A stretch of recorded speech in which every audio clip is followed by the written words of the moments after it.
Our goal for today is to talk about and shine light on what Larry did to turn all these plastic toys into characters and personalities that you cared about. So we're going to start really quick. Let's introduce Mr. Larry Hama.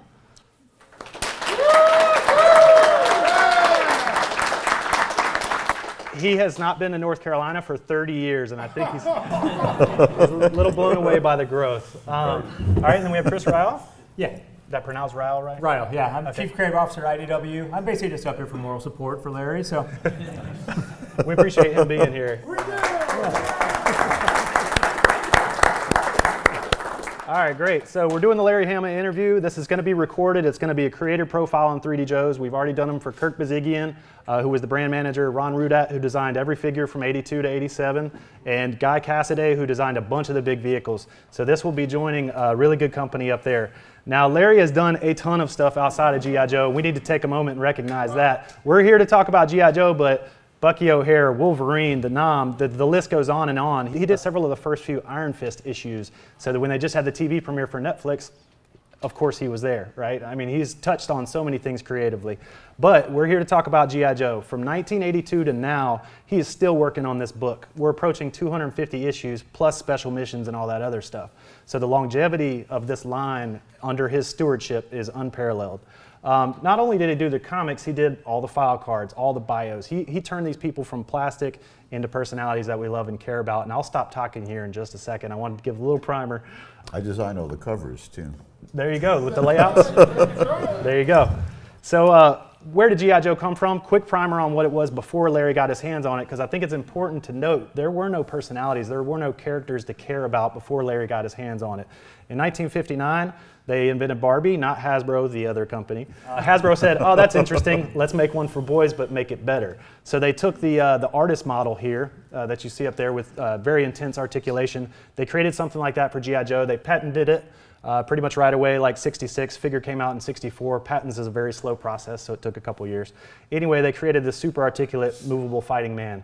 Anti-war sentiment turned it away from the kind of military storylines. In 69, he went on a bunch of adventures. By 70, he grew a beard and turned into a hippie and formed the adventure team. That lasted until 1979, where you see those two bars on the right-hand side. That's the price of gas in 78 and the price of gas in 79. It almost doubled, and it effectively killed G.I. Joe. So G.I. Joe went away for a couple years, but luckily, due to this little guy on the right, Luke Skywalker, he proved that toys marketed towards men or boys, excuse me, I'm a man that still collects toys, so we're part of the market. Anyway, so Luke Skywalker proved that small action figures could sell to boys, and the USA beating up on Russia and the Olympic hockey game and actually winning that led to G.I. Joe. One of the brand managers at the time saw that game, saw the bar go crazy when we won, and said, we got to bring G.I. Joe back. That was the moment. That was the catalyst, and they went back and started working on the brand right away. They knew G.I. Joe needed some IP. We needed some stories. We needed some characters. And so that's when they approached the man to my left, Mr. Larry Hama. So the first question that I wanted to ask was, I guess it was 1981. It could have been as far back as 1980, but can you tell the story? I know you've told it before, but we're going to capture it, and everybody here might not have heard it. Can you tell the story of being approached to write the book? I've been trying to get writing work from Marvel for years, and they kept saying, well, you can't write, you're an artist. And a lot of it is because all the editors are writers. And the most scary threat to a writer is somebody who can, an artist who can write their own stuff. It sort of makes them redundant. When Hasbro came to Marvel, they went to Jim Shooter and they said, well, look, we need to find a writer that can, put all the backstory together and get this on their feet. So he sent out a note to every single contract writer at Marvel, and every single contract writer turned it down. So he then sent out a note to every single non-contract writer, which meant that every other writer in the universe, and they all turned it down. You have to understand that a toy book at the time, a licensed toy property book, was the bottom of the barrel, and everybody said, "Oh, if you ever work on a toy book, you'll you'll never get an A-list or even a B-list book ever again because you're a pariah and you're just known as like, you know, the bottom of the barrel. Because the licensing money for licensing a property came off the top of the page rate. So they couldn't pay, you know, an A-list or even a B-list person to work on the book. So Jim Shooter got turned down by all the writers, so he went to every editorial office and he started at one end of editorial row and he asked all the writers, all the editors, the assistant editors, and the kid that went out to get coffee, and even the kids who went out to get coffee turned it down. And my office was the last office in the row. And he got to my office and I said, "You'll actually let me write it?" And he said, "Sure."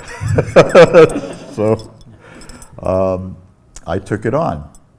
I figured it was the only way I was going to get writing work from Marvel. You have to understand that if you were a full editor at Marvel, and I was a full editor, I was in charge of Crazy magazine and then later Conan the Barbarian.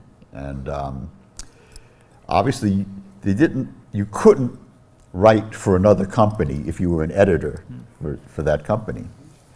But I was able to prove to Jim Shooter that I had gone to every single editor at Marvel and none of them would give me writing work. So he gave me actual special dispensation to write for other so my first writing gig was actually writing for Eerie at Warren magazine. I did a samurai strip for Wheezy Jones, who's now Louise Simonson. Yeah, so that's how it all started. That's how you got the job. How I got the job. You know, then they had a meeting with Hasbro, and I was shown the 10 production drawings. They were black and white drawings.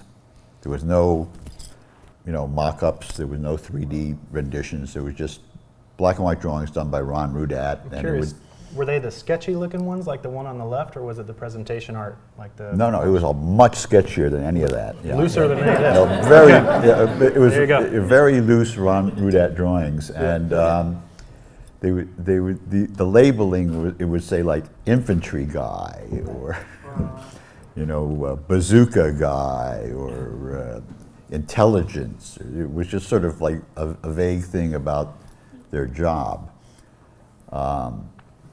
So we go to the meeting, and I think there were about 8 people from Marvel at the meeting, including Archie Goodwin. And we all looked at the figures that they had, the drawings, the figures that they had, and we all said, "Well,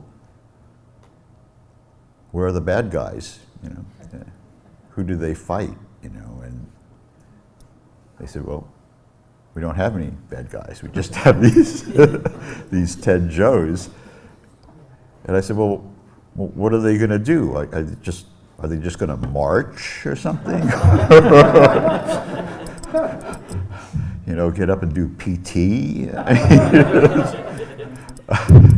And it sort of dawned on them. You know, I said, "Oh, yeah." I said, "You know, you need antagonists to have a story, and unless you just want people just sort of sitting around in rooms, you know, complaining about stuff, which is about 95% of what happens in the Army anyway." But I mean, if you want really, you know, if you want reality, that's.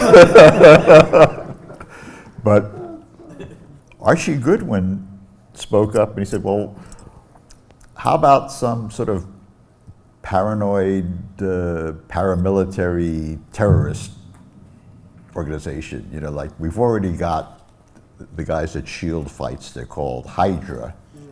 Why don't we have something called Cobra?" And everybody went, Yeah. Let's do that. Had no idea what Cobra was or, you know, why they were doing it or anything like that, but everybody liked the name. So that's what we went with. And so that's all I had when I went to write the first issue. I had 10 Joes and this vague idea of something called Cobra. And as I was putting together the first issue, they had then gone ahead and done these development drawings of a Cobra Commander and a Cobra Trooper. And I got props. Yeah.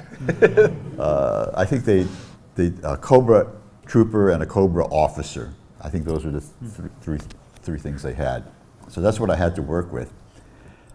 And since I'm not really a writer, you know, I'm a visual storyteller, I always approach the story completely from the visual end. I just see it as a sort of a silent movie in my head, and then when I sit down at the word processor, I'm just describing the silent movie. The dialogue comes dead last. I'm concerned with dramaturgy, you know, with how the characters interact and, you know, the dramatic impetus. And from my acting experience, I was also concerned with the acting, you know.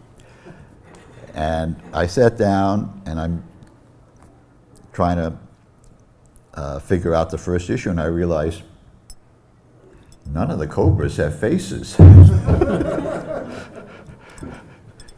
You know, and without faces, you have no agents of expression. You know, you have no drama.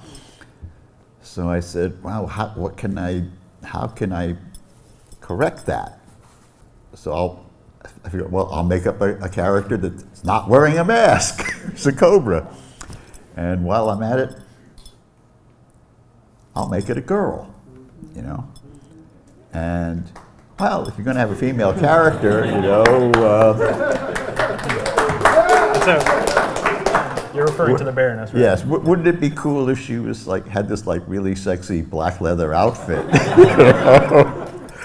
And so that's what I went with, and because I've been told that, you know, we were very reluctantly doing this female character in the Joe line because, you know, boys won't buy a female action figure because a male action figure is an action figure, but a female action figure is a doll. And you're not going to get a 9-year-old or a 10-year-old boy to buy a doll. And this is something that was engraved in stone in the toy business. So it was a little bit of a hard sell, but the reaction to the Baroness was so good that they decided to actually do the action figure. You know, so that was my first actual creation of a figure. Thank you. That's definitely one of the things I wanted to touch on was you inventing the Baroness as soon as G.I. Joe #1. You also invented a bunch of other characters, right? Like Dr. Venom and Quinn and Scarface. And I got a couple questions from people out there about that. Those were early on issues that you introduced those characters. Was that because of a lack of a kind of well fleshed out Cobra idea? Like you just had to come up with these things to give the Joes kind of their foil and... Yeah, because other than Cobra Commander and the Baroness, everybody else was sort of like, a spear carrier, over at Cobra headquarters. I mean, you had like a Viper and you had a Cobra officer and stuff like that. So I said, well, and they're all wearing masks. So I said, well, we got to have some real characters, and a character that's wearing a whole different outfit and all that. So that's how these guys came about. There was a point after about 20 issues where you had a purging, right? Like you got rid of several of those key characters. Was that a decision discussed with Hasbro and they were like, okay, we finally got more Cobras coming out, let's kill Dr. Venom and Quinn and the others off? Or was that something you had decided they had run their course and you were done with them? Or? It was a little bit of both. Okay. it was also about manageability. I mean, the reason I wrote the file cards in the first place was I knew, well, I got 10 characters to start with, and they're going to add 10 to 15 more every year. With 10 guys to begin with, that's more than the Avengers. And I knew that, everybody at Marvel was always griping about working on the Avengers. Oh, there's so many of these guys. And all their costumes are so hard to draw. And, it's like, I can never remember where, whether that strap on Hawkeye goes this way or that way, or, so I wanted to avoid that sort of grousing, because it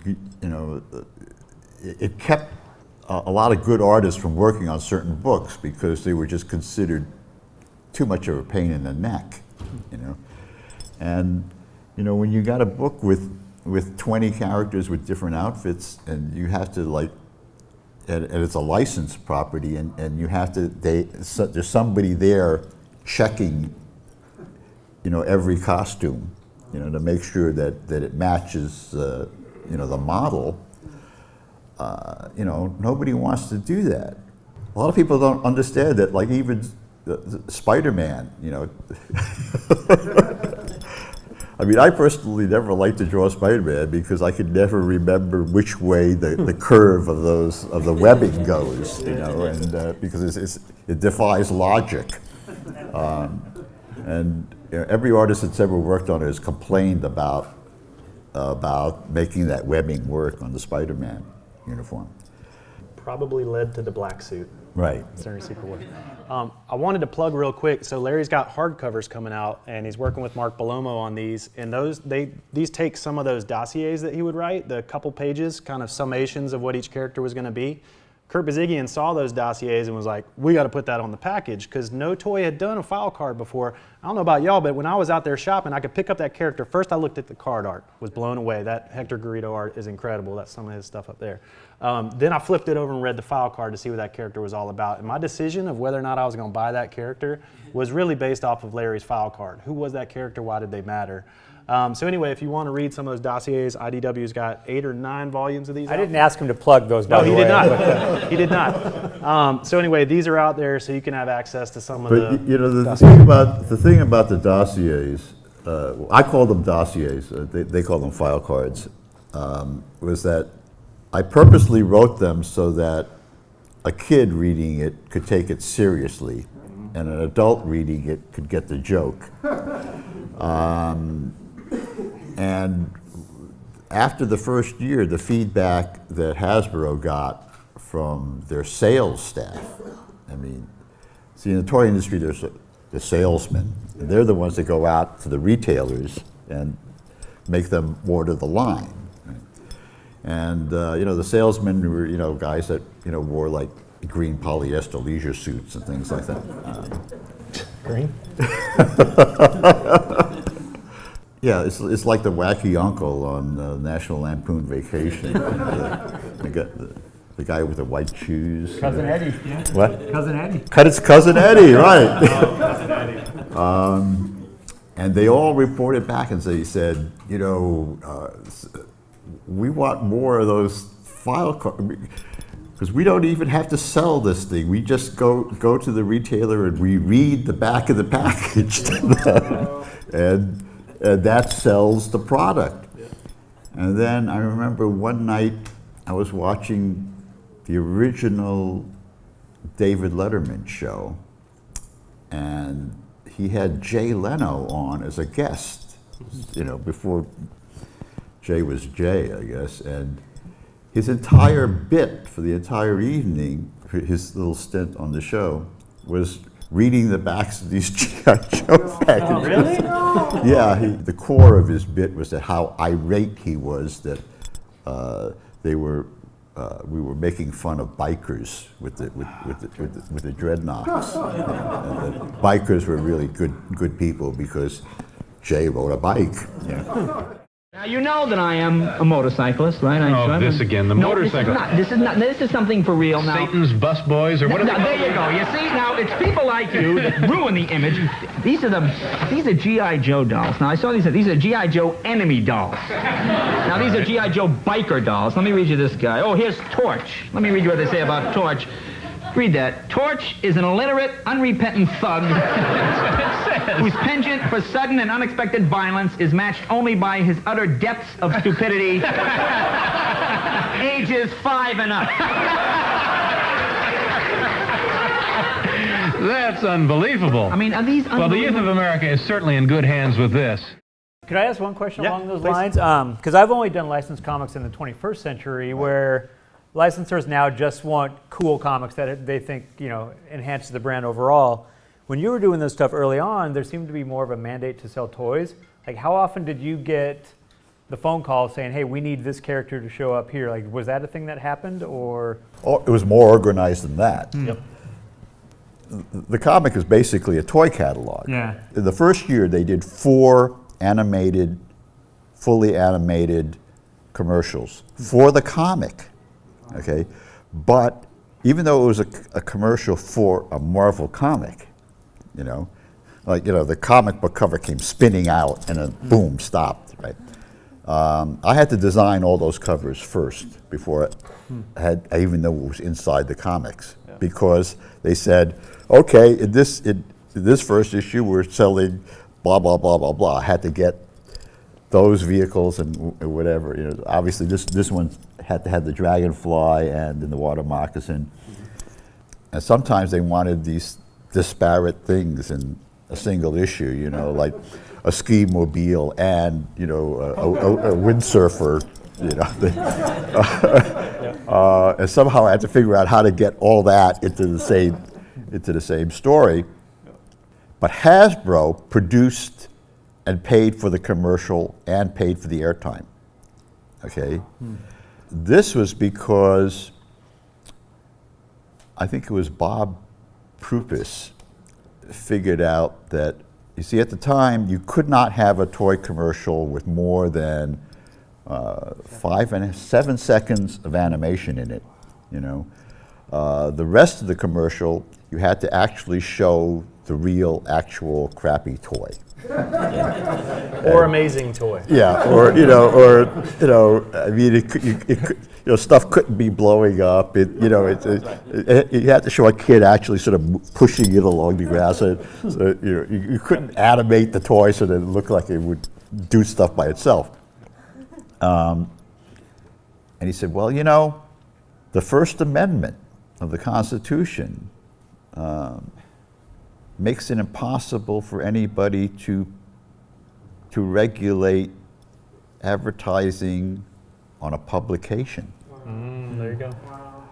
So that if you happen to have a comic book that just happens to have all the toys you want to advertise in it, you could do a 30-second, amazingly violent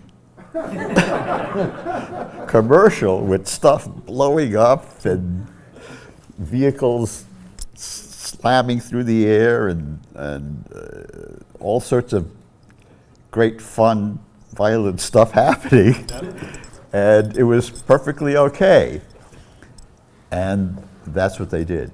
And it worked like crazy. You're tearing right through the stuff I was going to ask about. So Okay. that was one of them. How did you sync up the calendar? Because you would see the Dragonfly commercial on TV in the top left. You'd buy the comic off the spinner rack at Walden Books or wherever, and you'd go to the store and you'd see the Dragonfly product sitting there on the shelves. So the way that it was synced up was just phenomenal. Did you ever see the diabolical Kurt Bazigian spreadsheet that, charted that out? Is that how you got your schedule? Well, yeah, because I had to design all those covers. Right. But that also made me realize that, the way they'd always done it with, having the story drawn first and then, figuring out a cover for it was backwards. That, if you design a really, butt-kicking cover, that's really terrific, you could craft a story to fit the cover, But lots of times, you get stories, and like, because I did hundreds and hundreds, maybe over 1,000 cover sketches at Marvel, and they would show me this story, and I go, "What the heck can I?" It's the first 10 pages. They're sitting around a room explaining what the next 10 pages are going to be, or something, and I realized, if you really want kinetic action, you really plan it out. Yeah. And if you start out with a really good cover, you're miles ahead of the game. So I want to double back for a second. When you were given those first 10 or 11 characters, right? They were pretty generic Green Army men, with a couple of rare exceptions, like Snake Eyes all in black. Let's do Grunt and Snake Eyes. So for the most part, they were Snake just... Eyes was a money-saving thing, because it was just one color. No paint. They would cost average, is what they call it, the figures, right? So if they had this whole batch of 11 and they decided not to do any paint apps on one of them, then it would bring the cost down to where they needed it to be to price it, I believe, under $2. I think they were $1.99 or something. So I want you to talk for a second about how do you turn kind of generic Green Army men into memorable characters? It's all about characterization, and the thing about characterization is consistency. It's one thing to come up with a unique character, but the problem you get when you get 5 different writers or whatever, and everybody gives their own interpretation, and the characters tend to vacillate. Everybody's got a very different take on a character, unless there's probably a dozen characters in comics that I can think of that are variation proof, that they're so there that nobody can really mess them up. I think Wolverine is one of them. Thor, I think, is pretty close to that too, and Superman and Batman, of course. But having that many characters to start with was daunting. So I thought, well, that's why I did the file cards. So I could keep track of it myself. But the other thing that I did was to basically base the core of the characters on people I knew. If I based a character on my cousin Randy, I knew how he would react to something, or what he wouldn't say, or how he would behave in a given situation. I mean, he was a lineman for the Pacific Gas and Electric for 30 years, and he spent 30 years climbing up and down poles. He drove a pickup with a shotgun rack on it and had a bass boat. So I had him pegged. I knew what he was like. I knew who most of these people were. And that was a way to keep it consistent. So when Snake Eyes came around, you got this all-black figure. You're probably thinking to yourself, okay, he's just all black. What am I going to do with him? He was designed after British SAS uniforms. So, Ron Rudat clearly had a military commando style guy in mind. And from day one with the file card, he was, an unarmed fighting master, all the martial arts. Just, you kind of went martial arts from day one with Snake Eyes. Can you talk a little bit about your affinity for the martial arts and how you decided to inject that into G.I. Joe? Well, I'd studied and played. Well, I played judo as a kid, Kodokan judo. Then I dabbled in various forms of karate and some Wing Chun. And then I studied Zen archery, Kyudo, with one of the few Zen archery masters on the East Coast. And did a bit of kendo and iaido, which is a naked sword. Mostly Zen martial arts. Zen martial arts are a little different. They're more about, in Zen archery, your goal is to become one with the target, you know, and it's all about you know, the form and achieving a sort of a Zen calm, you know. In almost anything where accuracy is important, you have to force yourself to be extremely calm. I mean, so some of the best pistol marksmen I've ever met were very sort of copacetic people, you know, because they could will themselves to be really sort of calm and, you know, keep that point of aim really steady. It's very important with Zen archery. It's a very difficult form. You've got a double reflex composite bow that's 7 feet long. It's off-center, you know, the handle is off-center. You have to like pound a piece of 2x4 into a floor and another 2x4 into a wall in order to string it. You gotta like, and it takes a huge amount of strength, of upper body strength to draw the bow. And everything is opposite from Western archery. You know, you don't pull the bowstring. The bowstring stays in one place and you push out on the bow. You don't hold the string. You have a steel shank deerskin glove that clamps the knock so that the release isn't off, pulling off of something. The release is just straight, okay? So it's like that.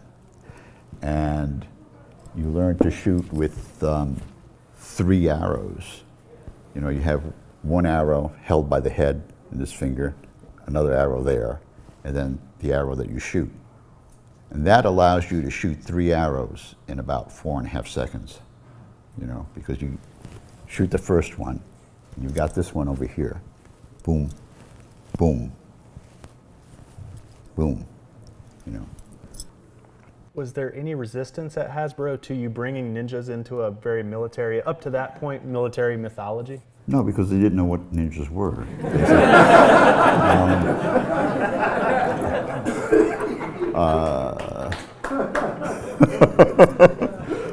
You know, lots of times they didn't know what stuff was, so I got away with stuff. You know, it was, Did you create Storm Shadow for the comic first, or did the toy come around? They came up with the toy, you know, and then I looked at it and I said, well, you know, it's the only Asian character in their whole universe, and he's a bad guy. And I said, well, what can I do about that? Yeah. You know, so Turn him to the good side. So that's what I did. But I did it slowly, you know. I did it, you know, in such a way that they didn't know that it was coming, and by the time it showed up, it was too late. You know, there was. I said, "What are you going to do? Retcon it back?" You know? And, lots of times they would present stuff to me, and I would just say, "No," and then they would fire me. Really? I've never heard this story. And then they'd hire you back because no one else still wanted to do it. Well, it's also they would fire me on a regular basis when somebody new would come in, you know, to oversee that part of the line, and they would, like, you know, look at the books, I mean the account books, and go like, well, why are we paying this guy to do these file cards, and we can get, you know, this intern at the office to write them for free, you know? And that would last about a week and a half, you know. Then they'd have to hire me back, and I'd say, well, you know, you realize, of course, that my rate doubled. So it was my yearly way to get a raise. One time that they fired me was because of when the Star Wars movie with the Ewoks came out, you know, and they said, oh, wow, you know, plush, that's going to be big, you know. we'll have like furry guys, you know, and so we'll have these guys called the Dreadnoks, and they'll be like these big teddy bears, you know, with guns. And I said, you can't have the good guys be shooting big teddy bears. And they didn't seem to get that. So finally, after the firing and rehiring, I said, look, we'll make them bikers. And then they came out with the movie, the animated feature. It was a Cobra Law, and I hated Cobra Law. I said, this is really, I just don't like this. That came from the animation agency, not like Kirk and the Hasbro guys. Yeah, and so they had a lot of power at the time. Bacall? Yeah, Griffin and Bacall. Yeah. And so I get this directive that said, oh, because he dies in the movie, we have to kill off Cobra Commander in the comic.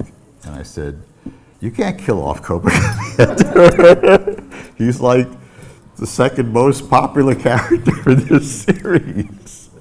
And they said, no, well, we have, in order for it to be consistent, we have to kill them off.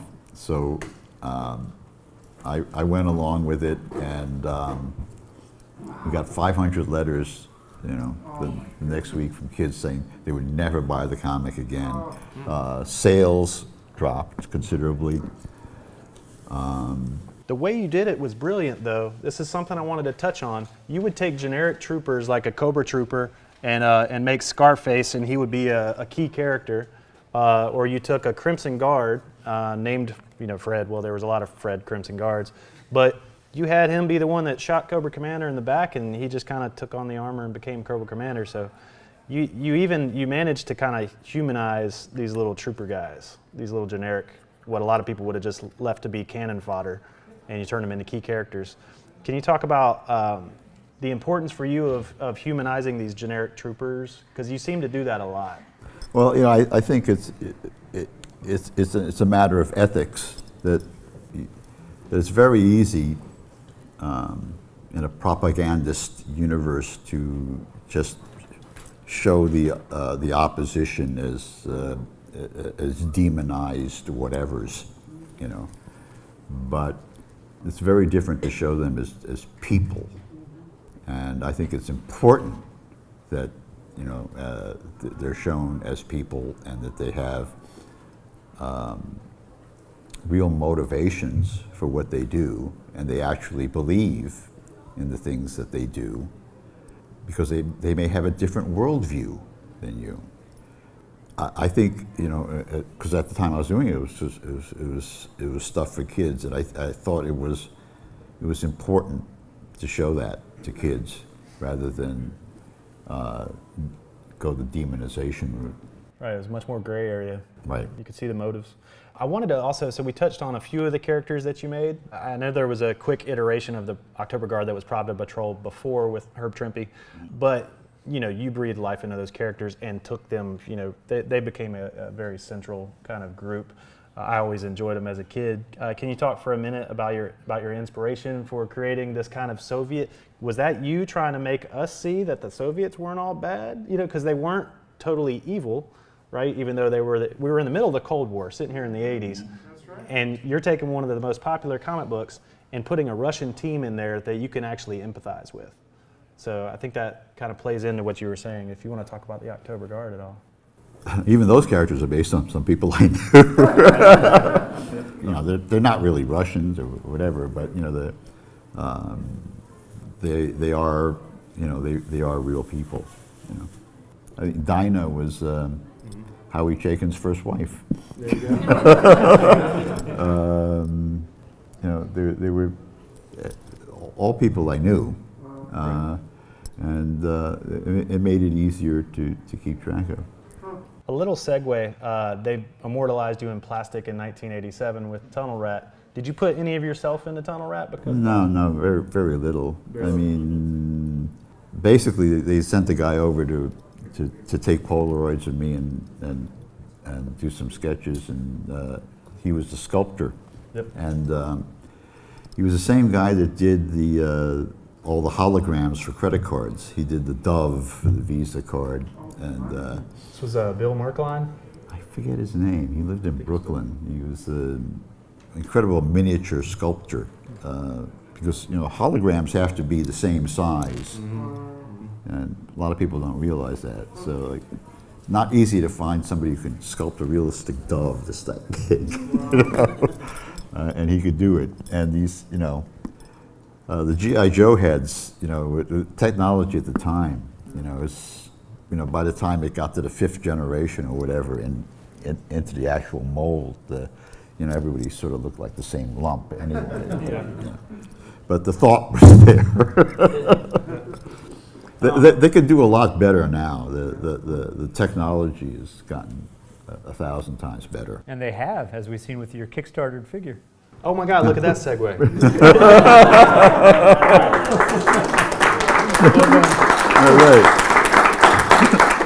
So Larry's being immortalized in plastic once again, but he's not Tunnel Rat this time. He's actually Larry Hama, and this thing's already blown through the goal. I'm not affiliated with it. It's worth a plug. So that's awesome to see him get the respect in action figure form. I know we're winding down on time. I wanted to celebrate the fact that IDW continues to publish this book almost 240 issues in. We're not stuck in reboot mode like Batman, who's on 18, Spider-Man, who's on 25. They're letting this title live. I mean, if Superman was still on his initial Action Comics, they'd be at 1,000. I think it's foolhardy to be stuck in reboot mode, and they've allowed G.I. Joe to continue on with the same numbering. I hope that you guys are all buying the book. I wanted to give the crowd an opportunity. Greg, do you have the mic? Can you pass the mic over to this gentleman over here? I just want to make sure we get audio for you. So did you write a file card for yourself for that figure? That's a good question. No. I think I'm supposed to do it yet. But. All right, go ahead. The all silent issue with Storm Shadow, was it because you were running out of time, so you just decided no words, or was that like an original goal? You always wanted it to never have any words or anything? What was behind that issue? Well, the editor, Denny O'Neill, had a desk that had this huge pile of paper on one side and this huge pile of paper on the other side and this sort of a clean area in the middle. And one day he realized that he didn't know where the next story was. And he said, I think either I forgot to get this done or it's missing. We need to generate an entire issue in about 2.5 weeks. Well, how long does it take to actually do a 20-page? More than 2.5 weeks. Yeah, a lot more than 2.5 weeks. And I said, oh. So I went in and I said, well, look, first off, if we have a completely silent issue, we eliminate the lettering. And the lettering, just that saves us a week, because you have to send it out and somebody had to letter it and send it back. Even if it got the very fastest letter, it was, at least a week in the turnaround on the lettering. And I said, well, look, if there's no lettering and I write it and draw it at the same time, that saves another 1.5 to 2 weeks, And if I could do it really fast, if I can write it and draw it in 3 days, we're saving 3 weeks right there. We just need a really fast finish artist. And I said, well, look, Steve Leolo is really good and he's fast and he can turn it around and we can feed him pages.